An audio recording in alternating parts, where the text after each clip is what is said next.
Hello, everybody. It is your host, Patricia. And once again, I want to welcome you to the dialogue. So excited about this new conversation that I'm going to share with you. As you know, our mantra is that we're healing souls one conversation at a time. And I'm going to put this disclaimer out there that I know that God is for community and for us to be united with one another because we all experience the same thing, which is pain. And when we get together and talk about things that have afflicted our souls or caused us to go into a season of darkness, the unknown, or confusion, when you talk to people and collaborate with people, if they are willing, you can get so much inspiration and so much light when you unify yourself to the correct people. So that's just a little side note. Today on the dialogue, I want to talk about the fact that there has to be a better way, or shall I title it The Better Way? So I woke up this morning feeling extremely rested. Yesterday, I got an opportunity to travel about 30 minutes outside of the city where I'm currently located. Went to a totally different environment. It was so tranquil, peaceful, and quiet. Like where I stay is very peaceful and quiet in my neighborhood. But this city was beyond quiet. And it was so quiet that someone that is just used to chaos, confusion, disarray, things being out of order would actually have said, this is boring, this is whack, lame, nothing's going on here. But where I was at, it was this beautiful park. It was like an amusement park. And it was children there, mothers and fathers with their children, women walking around. It was water. It was just amazingly beautiful. But it was amazingly beautiful because you didn't have all the traffic. You didn't have all the hustle and bustle going on. And so when me and my daughter got back home, she was so relaxed. We literally just laid on each other, around each other for about an hour and a half. Now, babies can, be babies. They could be wild. They can be all over the place. But I thought it was so amazing that once we got back home and on the drive, she was a little bit tired. But it wasn't as though she was sleepy when we got home. She was just rested. She was just peaceful. And I was shocked, like, wow, because I could tell it in myself as well. That's how I just knew that she wasn't just so much as tired. I thought it was the ride there. As I stated, it was about 25-30 minute ride, but that was not what it was. It was the environment. It was the people. I even saw a couple sitting on the side. They weren't doing anything. Older men, older women, very elderly. They were just sitting there, peaceably quiet. And so that's what I want to talk about today. There has to be a better way. I'm going to tie it into something else in a couple minutes. We are living in a time where materialism, consumerism, consuming goods, whether it's makeup, clothes, shoes, cars, houses, seems so appealing. And do not get me wrong, it can be excited when you have waited a long time and you had a goal and you obtained that goal. But how many of you understand and know that once you get something new, you have to have the capacity to maintain it? You have to have the capacity to be able to afford it and manage it. And so oftentimes what I am noticing that the better way to obtain is first to start inwardly, dealing with yourself, processing yourself, allowing things, habits, mindsets to fall off before you obtain the new thing. And that's the hardest part. So many people get blessings, opportunities, open doors, meaning they open them themselves. They go through and then they lose themselves because they weren't ready. They weren't prepared. They didn't have the inward resolve and or discipline to maintain the blessings. And so what happens is that they end up feeling like curses because they're so weighty. It's so much to manage them, to keep them, to oversee them. And so, like I said, social media, which is a wonderful tool for businesses, networking, connecting, so many different things. But it has created an illusion to where the most important part of some people's lives is obtaining or getting. I find it quite interesting that so many people that have these wonderful platforms on social media, wonderful bodies, wonderful partners, eventually end up either committing suicide or their relationship just fizzles and falls apart or the business fails. And so it's causing me to ask myself some questions. I have a lot of goals. No, let me go backwards. I have a lot of ideas. I have a lot of business concepts and ideas. But I've noticed that I have been held back from doing a lot of those things because some of those things will require capacity that I had not yet reached. You have one business, okay. One business, right? That's different from working a 9 to 5 or an 8 to 5. Because ultimately you get yourself up in the morning, you motivate yourself and get yourself going to not only be your manager, your marketing strategist. Everything that you need is within inside of you. But if you have not yet acquired the ability, you may have the potential to do it, the potential meaning to think it, but everybody doesn't know how to execute on their potential. And so an 8 to 5 to a business to 2 to 3 or 4 to 5 businesses. Those levels of those people are operating at different capacities. And it is the same thing for a blessing. Whatever God puts in your path or whatever he puts in your life, he prepares you for it. Now, do not misunderstand me. Sometimes he'll just throw you into things. We call it a wilderness experience. You learn it as you go. It starts to make sense as you go. But for some blessings, he has to prepare you prior to. And that's what I'm talking about, the better way. God's way is always the better way. And I'm going to tell you why. People in the world will lie to you. I had an opportunity to sit down for a while, and I've just been assessing and evaluating, and got an opportunity to look at some YouTube videos. I was so disturbed by a lot of the content that these people put out 10 to 15 years later from the time that they started. And I'll give you an example. Specific people had started out either in the music industry or whatever industry they were in. They got placed with people that opened them up to things they shouldn't have saw, opened them up to things they shouldn't have been doing, opened them up to a lifestyle that they didn't even understand.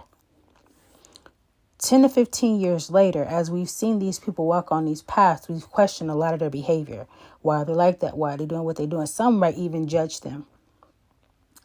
Now, as you see them coming out with their stories, you see that a lot of them were abused, mistreated. And it was so secretive that they're still not even able to appropriate in their mind what happened and or talk about it. So a lot of these people are living still a closeted lifestyle where so many things have happened to them that they never got peace about. How many of you know that how you start out, it can be extremely difficult? As I stated, it can be extremely difficult because a lot of these people have potential, meaning that they were talented, they were gifted, They had the edge.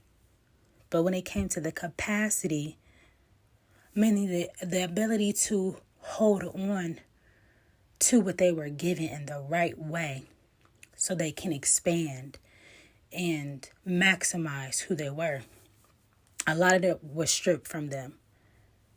A lot of them went through stripping right when they got started.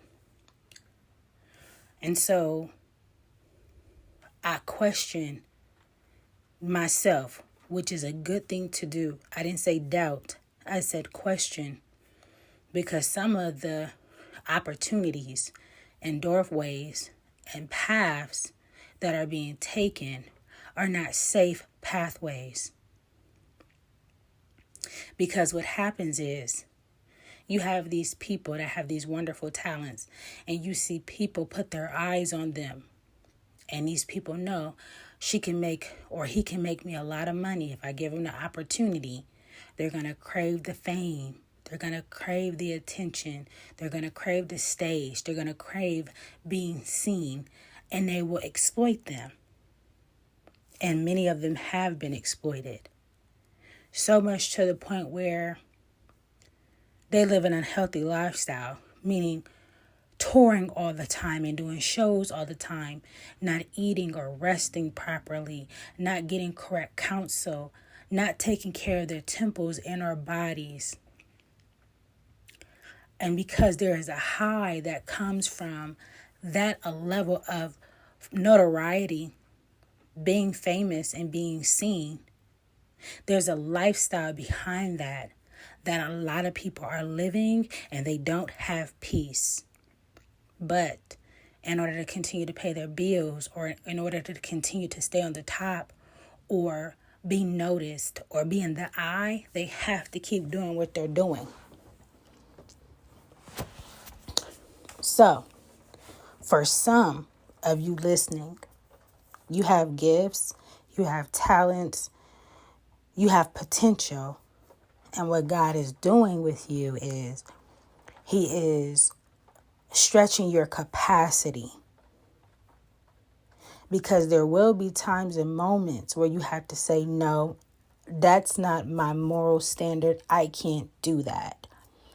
No, I don't want to do this or that or this or that, which will keep you more on your moral compass, because it's also a lifestyle. You know, I'm watching another young lady. She's famous. She went from a child actor. Now she's an adult. How she's transitioned through. She fell through the foundation. She started to dress differently and look differently in the public eye. Wasn't ready for that. They shamed her in every way possible. She just came out talking about how she went through grave depression. Just released another album and it didn't go as good. That's another thing. The better way. And when I'm talking about way, I'm talking about pathways. I'm talking about mindsets. I'm talking about the way you understand things. I'm talking about the way you process. Every no is not a bad no. Some no's are protection. But when you get older and you mature and you start to understand God is going to do what's best for my soul, some things He won't let you have. Some things He won't let you have them at that time. He'll stretch you to open you up to get you prepared for it. Because I will tell you this. If you call yourself a believer or a Christian, the enemy is coming for your capacity to live right, your capacity to be God-fearing, your capacity to stand up against unrighteousness, those things which are unholy, those things which displease God. Do not get me wrong. We are all on a journey towards being perfected by God. But there are certain things that He will not allow His children to get into, period, or if not too early, because they will ultimately lead to it being a curse instead of a blessing. This was not the direction that this podcast was supposed to go. I didn't even know what I was going to speak about. I just knew I just heard a better way. There is a better way for you where you'll fulfill your purpose, but you won't lose yourself. You'll fulfill your purpose, but you won't commit suicide. You'll fulfill your purpose, but you won't get caught up in being liked by people, because your purpose, oftentimes, that's not what it's about, because you have a message, you have something to say. And we are living in a time right now where people don't like truth. If you read them, if you tell them about themselves, they don't like it. There is a better way. And sometimes you just have to be still long enough for God to lay all the pieces of the puzzle down flat. That way you can walk over top of it smoothly. There were some pieces in some of your lives that didn't fit properly. And so it created bumps in the foundation. So God had you sit down a little bit longer in order to smooth some roughness out. Maybe you lost some friendships. Maybe God relocated you. Maybe God cut off some opportunities. For some of you, many opportunities. I know myself, there were many doors that closed. Even some doors that I went through, and when I got them, I said I shouldn't have came through these doors, and immediately closed them. So grateful for that it didn't take me years down the line to see, okay, that wasn't the door I was supposed to go through, which inevitably will make you miss other doors. So I wanted to get on. This message was a little bit heavy, but let it be a point of encouragement, because there is a better way. The way that you're thinking about going, God may want to take you the shorter route, because the way that you're going to do it, you have to compromise yourself. You have to live beneath the lifestyle that He has for you, which is a lifestyle of peace and love and joy and contentment with whatever He gives you. There is a better way. For some of you, it will mean that you will be married. You'll have your life partner, because God knows that if you keep partnering with some of the people that you're partnering with, when you both don't have the same agenda, I always say when two people live in the same house, they're unified. They want to do the same thing. That works beautifully together because they're doing it as a unit. As you can see, that was my disclaimer at the beginning of this message. Unity is important. For some of you, God may have you move, because the city and or state that you're living in has a cap on what He's telling you to do. There's no open door where you are to do what He's telling you to do. For some of you, He'll have you move. For some of you, He'll have you sit down a little bit longer, fine tune and perfect your gifts, heal some areas that have been devastated from the journey, allow you to rest in His presence, and sketch out your blueprint. Nevertheless, whatever it is, there is a better way. And so I don't want you to seek the way that's convenient, that's easy. Because some of the things that they seem like they come so easy, those sometimes are the opportunities that you get caught up in. It seems like, oh, I walked through this door and that was so easy. And then they want something from you. They need something from you. And before you know it, you're not even serving God anymore. As believers, our mission and our purpose is to bring God's heavenly kingdom into the earth. He will give you gifts and talents that serve as vehicles in order to put you in places. For instance, you might be a writer, you might be a hairdresser, you might be someone that's good with marketing, you may be someone good that is, I think I said music. Whatever the vehicle is, God will park the vehicle where He sees fit. And then you'll be the one just either sharing the gospel or being an example of love or being an example of kindness and compassion, bearing a lot of fruit in the vicinity and face of those that may not believe in God at all. So if God is stretching your capacity, there is a better way. My advice is to seek Him. Of course, trust Him, depend on Him, and ask him the hard questions. Are you aligned right? Do you have the right people around you? And then just rest in his ability to provide. Rest in his ability to be God. Rest in his ability to solidify all the pieces of your life that he needs to pull together, bring together, so that he may be glorified. So I hope you guys are enjoying the day. Please remember that it is never too late. Hope is never lost. As long as you have hope and faith in God, there's always something amazing on the horizon for you. You are loved and you're appreciated. Thank you so much for listening to the dialogue. Please don't forget to follow, subscribe, or like, or you can even comment on the podcast. Whatever kind of content you would like to see. Thank you so much to the people that have followed. It has been very joyous and encouraging for me. Trust and believe that whatever I'm sharing with you, I'm taking it for myself as well. So even on the hard days, trust me, I'm eating it too. So be blessed, be encouraged. We're healing souls one conversation at a time. So make sure you share this with someone if you believe that it will help them. We'll be back with more content. Thank you so much. Have a good day. Bye.